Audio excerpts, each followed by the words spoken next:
Not about the company. About them.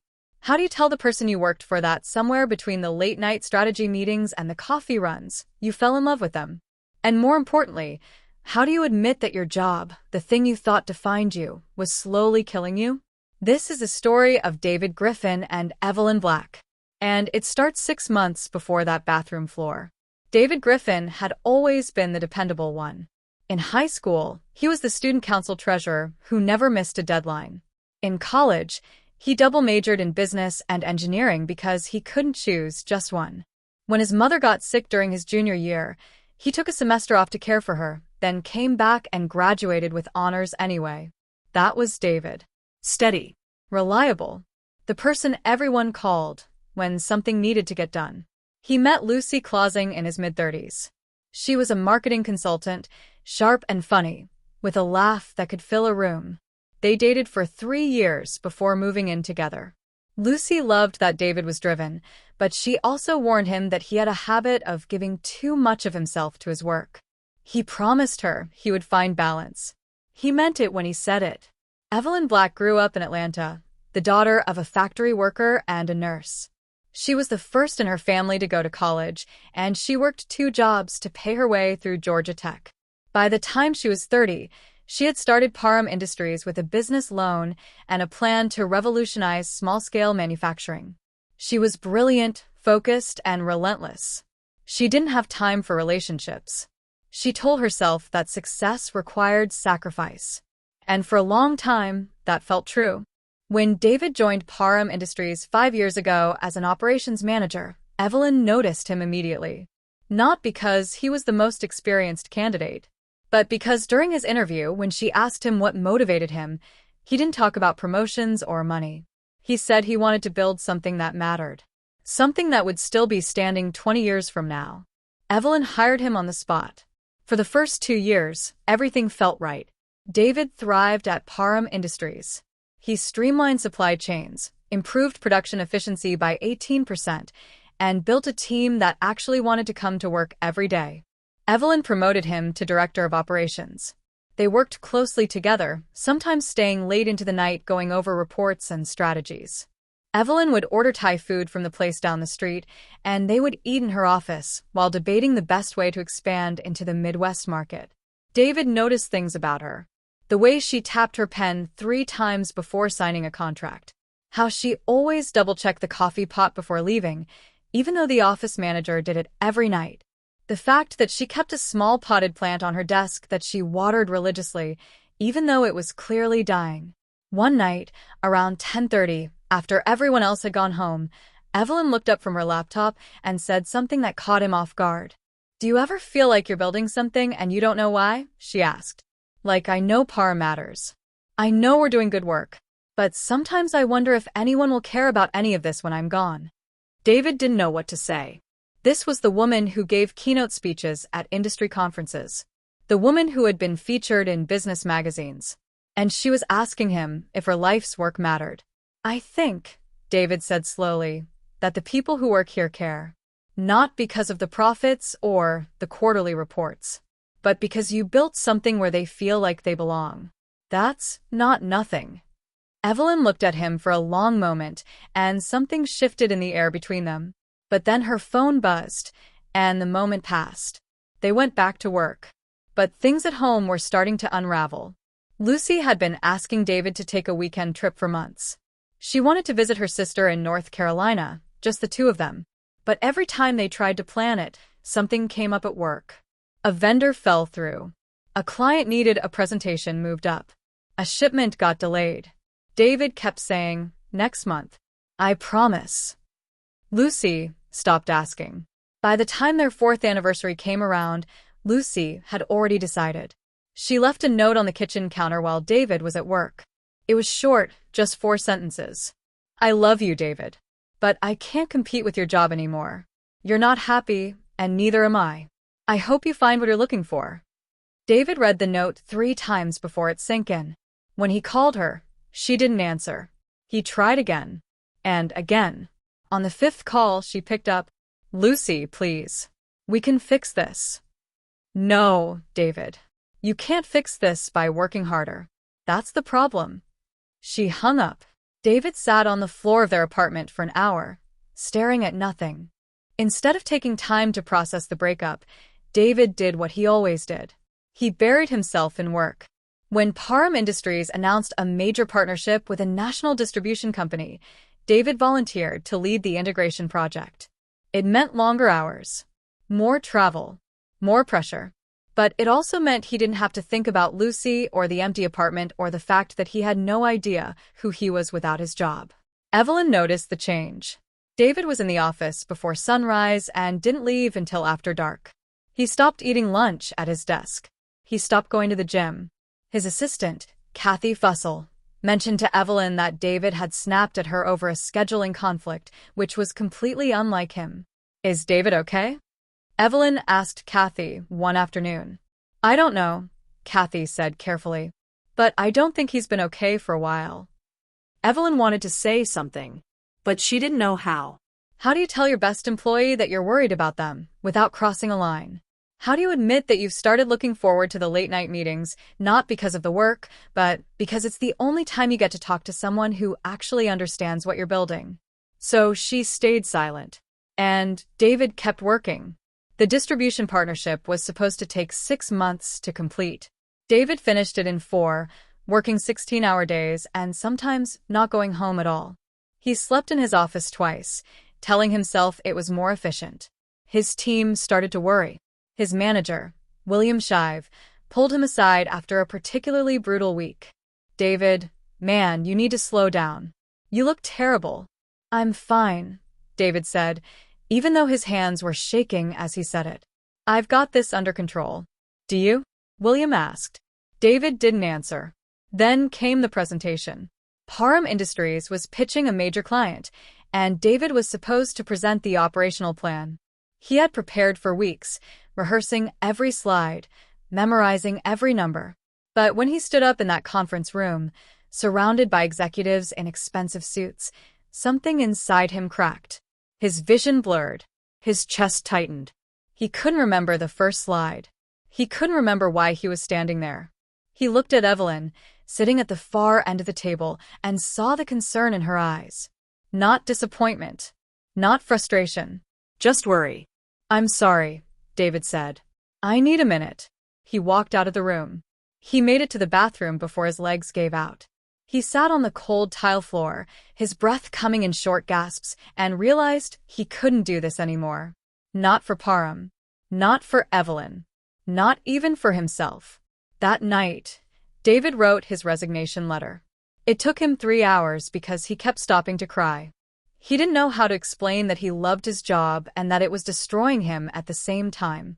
He didn't know how to tell Evelyn that leaving felt like abandoning the one thing he had left that made sense. But his body had made the decision for him. The shaking hands. The chest pains. The nights when he couldn't sleep because his mind wouldn't stop running through work scenarios. He was 42 years old, and he felt like he was 80. The next morning, David walked into Evelyn's office and handed her the envelope. She took it without opening it. "You're resigning," she said. It wasn't a question. "Yes." "Why?" David almost laughed. "Because I'm falling apart, Evelyn. I can't eat. I can't sleep. Yesterday, I couldn't even present to a client without having a panic attack. I need to leave before I completely break." Evelyn looked at him for a long time. Then she said something he didn't expect. "I'll accept your resignation on one condition. You take a real break." "Not a weekend. A real break. At least a month. And if you decide you want to come back after that, we'll figure out how to make it sustainable." "Evelyn, I can't." "Yes, you can. And you will." She opened her desk drawer and pulled out a business card. "This is my therapist. She specializes in burnout. I've been seeing her for 2 years. Call her. Please." David stared at the card. "You see a therapist?" "Every other week. How do you think I keep this company running without losing my mind?" She smiled, but it was sad. "You can't pour from an empty cup, David. I should have said that to you months ago." David took the card. "Thank you." "Don't thank me. Just take care of yourself." For the next 2 weeks, David went through the motions of his exit. He trained his replacement, a sharp young woman named Irene Parham, who asked good questions and took detailed notes. He cleared out his desk, said goodbye to his team, and turned in his badge. Evelyn kept her distance. She didn't pull him aside for one last conversation. She didn't ask him to stay. And David told himself that was for the best. On his last day, David walked out of Parham Industries at 5 o'clock. It was the earliest he had left the office in over a year. He went home, ordered pizza, and sat on his couch in the empty apartment. He didn't know what to do with himself. For the first time in 5 years, he didn't have a project deadline. He didn't have a meeting to prepare for. He didn't have anywhere he needed to be. And it terrified him. 3 days after David left Parham Industries, his body gave out. He woke up at 2 in the morning with chest pains so severe he thought he was having a heart attack. He called 911 and the paramedics arrived within 10 minutes. They rushed him to the hospital, where doctors ran tests and told him the same thing William had said weeks ago. You need to slow down. The chest pains weren't a heart attack. They were the result of chronic stress, severe anxiety, and months of neglecting his health. The doctor, a woman in her 50s with kind eyes, sat on the edge of his hospital bed and said something David would never forget. Your body is trying to save your life. It's shutting down because you won't stop. If you don't listen to it now, the next time might actually be a heart attack. David stayed in the hospital for 2 days. He called his brother, Anthony Cohen, who flew in from Denver and sat with him, not saying much, just being there. You scared the hell out of me, Anthony said on the second day. I know. What are you going to do now? I don't know, David admitted. I don't know how to not work. That's all I've ever been good at. Anthony shook his head. That's not true. You've just been telling yourself that for so long you started to believe it. You're good at a lot of things, David. You just haven't given yourself permission to do any of them. That night, after Anthony left, David lay in the hospital bed and thought about the last 5 years. He thought about Lucy, who had begged him to slow down before it was too late. He thought about Evelyn, who had handed him her therapist's card because she knew what it felt like to burn out. And he thought about himself, about the person he used to be before work became his entire identity. David was discharged from the hospital on a Thursday afternoon. Anthony drove him home, made sure he had groceries, and flew back to Denver. David spent the next few days sleeping, reading books he had bought years ago but never opened, and trying to figure out what his life looked like now. He wasn't expecting visitors. So when someone knocked on his door at 8 o'clock on Sunday night, he assumed it was a neighbor or a delivery driver. But when he opened the door, he found Evelyn Black standing in the hallway, holding a folder and looking more nervous than he had ever seen her. Evelyn. Hi, David. I'm sorry to just show up like this. Can we talk? David stepped aside, too surprised to do anything else. Evelyn walked into his apartment and stood in the middle of the living room, looking around like she was trying to memorize every detail. How did you know I was in the hospital? David asked. Kathy told me. She heard it from your brother. Evelyn turned to face him.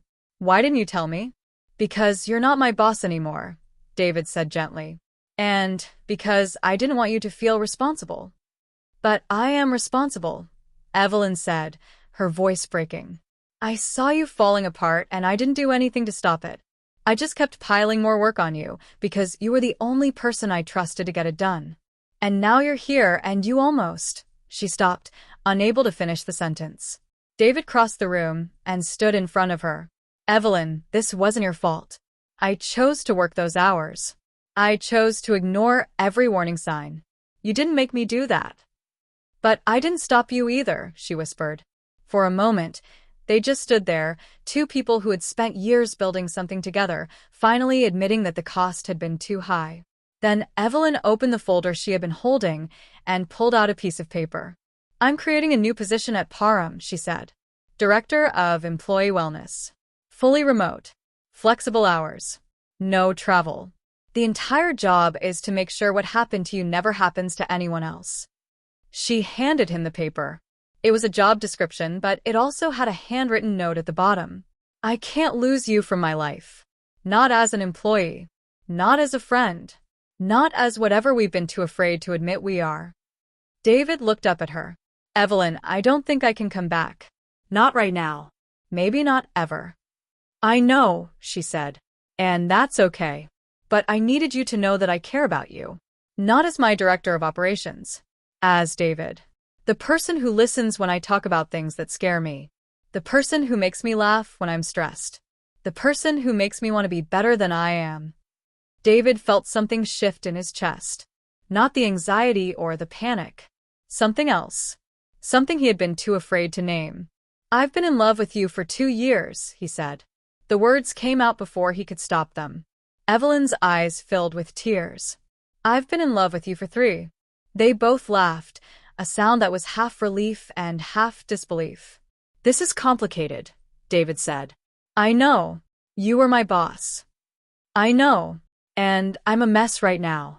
I don't even know who I am without my job. Then figure it out, Evelyn said. Take as much time as you need. I'm not going anywhere. She reached into her pocket and pulled out another piece of paper. This one had her personal cell phone number written on it. This isn't about work, she said. This is about us. If you want there to be an US. No pressure. No expectations. Just possibility. David took the paper. What if I'm not ready? Then I'll wait, Evelyn said simply. Because you're worth waiting for. She left a few minutes later, leaving David standing in his living room, holding 2 pieces of paper that represented 2 very different futures. One was a job. The other was a chance at something more. David didn't call Evelyn right away. He took her advice and focused on figuring out who he was without work. He started seeing the therapist Evelyn had recommended, a woman named Dr. Melvin Rutan who didn't waste time with pleasantries. In their first session, Dr. Rutan asked him a question that hit like a punch to the gut. If you could do anything with your life and money wasn't an issue, and no one was watching, what would you do? David thought for a long time. I don't know, he admitted. Then, that's where we start, Dr. Rutan said. Over the next few weeks, David started doing things he had forgotten he loved. He went hiking in the mountains outside the city. He signed up for a woodworking class and made a terrible-looking bookshelf that he was oddly proud of. He called old friends he had lost touch with and apologized for disappearing. He even called Lucy, not to get back together, but to say he was sorry for choosing work over her. I forgive you, Lucy said. But more importantly, I hope you forgive yourself. David didn't know how to do that yet, but he was learning. 6 weeks after Evelyn showed up at his apartment, David finally called her. Not about the job. Just to talk. They met for coffee at a small cafe downtown, the kind of place that had mismatched chairs and local art on the walls. They talked for 3 hours about everything except work. Evelyn told him about her childhood in Atlanta, about how she used to help her dad fix cars in their driveway. David told her about his mom, about how she used to make him read poetry out loud, because she believed it was good for the soul. When they finally stood up to leave, Evelyn reached across the table and took his hand. I'm glad you called, she said. Me too. They started seeing each other once a week. Coffee turned into dinner. Dinner turned into long walks through the city. They talked about their fears and their dreams, and the things they had never told anyone else. David told her about the panic attack in the bathroom, about how scared he was that he would never be good at anything except working himself to death. Evelyn told him about the nights she lay awake wondering if building a company meant sacrificing everything else that mattered. I don't want that to be my legacy, she said one night, as they sat on a bench overlooking the river. I don't want people to remember me as the CEO who built an empire and died alone. You won't, David said, because you're choosing something different now. Am I? She asked. David squeezed her hand. We both are. 3 months after David left Parham Industries, Evelyn made an announcement to the entire company. She was implementing a new wellness program, and she had hired someone to run it. David Griffin. The position was exactly what Evelyn had outlined that night in his apartment. Fully remote. Flexible hours. No travel. And his job was simple. Make sure no one at Parham Industries ever ended up where he had been. David started slowly. He created anonymous surveys to understand what employees were struggling with. He organized workshops on stress management and work-life balance. He pushed back when managers tried to overload their teams, even when it made him unpopular. And most importantly, he helped Evelyn implement a policy that had been unthinkable before. No emails after 7 p.m. and no work on weekends unless it was an actual emergency. The first time David enforced the policy, a senior manager named James Perez called him into his office. "This is a business, not a daycare," James said. "If people can't handle the hours, they shouldn't be here." David took a breath. "With all due respect, James, people can handle the hours. They've been handling them for years. But they shouldn't have to. And if we keep pushing them until they break, we won't have a company left to run." James stared at him. "You're serious about this?" "I almost died because of this," David said quietly. "So yes, I'm serious." James didn't argue after that. Within 6 months, the wellness program was showing results.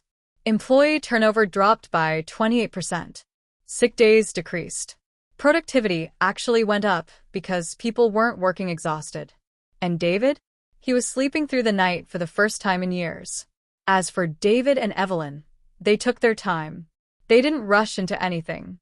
They went on actual dates, the kind where they turned off their phones and just enjoyed each other's company. They learned how to be together, without work as a buffer.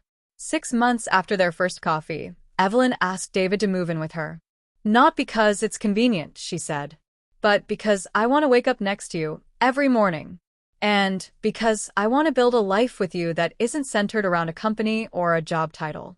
Just us." David said yes. They bought a house together, a small place with a big backyard where David could work on his woodworking projects.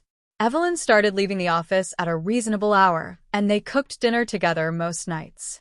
They talked about the future, about what it would look like to build something that mattered without sacrificing everything else.